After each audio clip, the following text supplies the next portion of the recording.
Hello, I'm Ben of Board Game Schoolhouse, and this is Gondor Calls for Aid, where you can come to learn how to play Lord of the Rings board games better. I hope.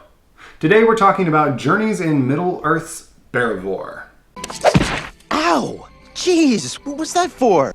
Okay, I see what you did there. She has a staff, and she smacks things with it, and she's another FFG original. Got it.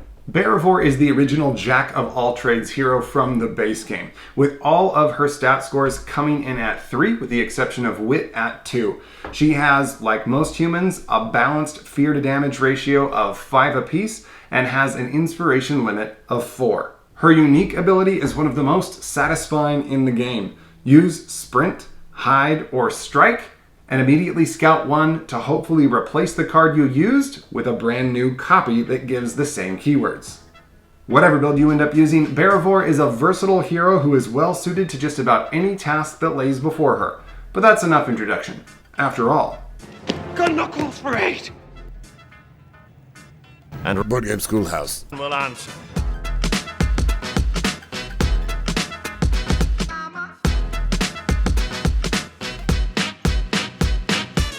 with her unique ability giving an incentive to use sprint cards, it's no surprise to see that her suggested role is that of Pathfinder. In Pathfinder, be sure to prioritize Honed Instinct, Unstoppable, Find a Way, Shortcut, 2 copies of Ambush, and Trail Sign. Cycle your prepared cards by sprinting, striking, and hiding often.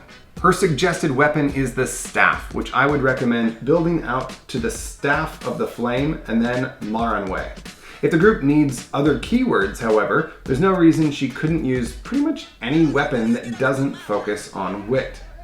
For armor, Travel Garb to Greenwood Garb to Wanderer's Wish, and hopefully Endless Road, for its absolutely incredible effect. Don't forget that you can even use this to look at the damage or fear deck in order to know how much danger is coming your way down the line. Rather than suggest 4 entirely separate builds based around Delver, Herbalist, Traveler, or Trickster, I instead am going to explain how you can use Versatilivore to fulfill any of those roles quite well. Each aforementioned role is being suggested because it's got plenty of skill cards with Sprint, Hide, and Strike. All of the roles will also pair well with the Staff or with the Cloak. However, if you wanted to mix it up a little bit and do more damage, I like the Spear instead of the Staff, building it out to Fangweir. So if you're ever playing in a larger party and it feels like it's sort of limited for what your options are to pick, Beravor can be a really great choice because she can fill almost any role and use almost any gear and still be very, very successful as a jack-of-all-trades hero. All that being said, I do think there is a best build for Beravor, and this is it. Green-Eyed Delver.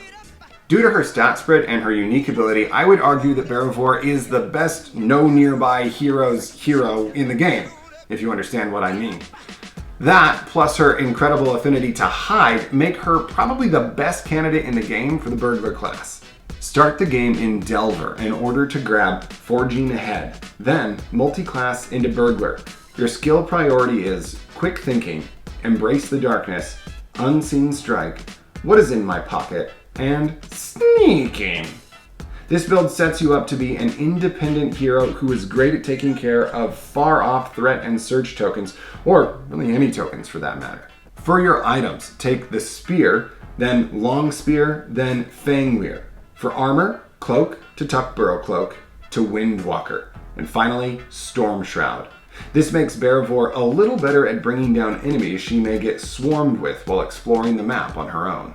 I have one last reminder for you about Beravor, and it is this. Remember that the key to playing her is to use her unique ability as often as possible to be cycling your deck and continually preparing cards. This ability plus her jack-of-all-trades stat spread make her one of the most fun heroes to play in the game, and if you haven't tried her out yet, I do highly recommend you do so soon. And that's how you play Beravor better. If you have an alternative build that you really like, I'd love to read about it in the comments. And if you'd like to keep track of these builds and more, there's a link for you to check out in the description. If you liked the video, please prove it and subscribe if you're into that sort of thing. I'm Ben of Board Game Schoolhouse, and this has been Gondor Calls for Aid, Beravor. Remember, the shadow deepens, though hope yet endures.